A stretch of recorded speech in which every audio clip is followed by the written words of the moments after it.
விராலிமலைக்கான திருப்புகழே பாராயணம் பண்ணிட்டு இருந்தோம்.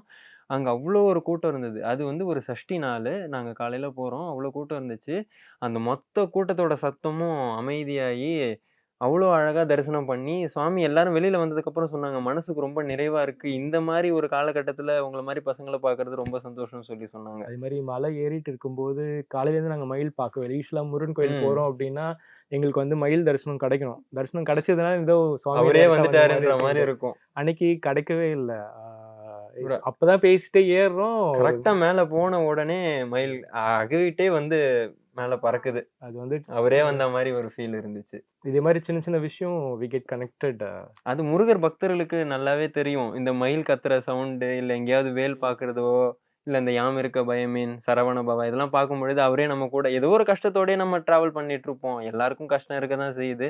அப்ப அந்த வார்த்தைலாம் பார்க்கும்பொழுது, அவர் இருக்காரு நம்ம கூட. இதுக்கப்புறம் எதுக்கு கவல? அப்படின்ற ஒரு விஷயம் தான்.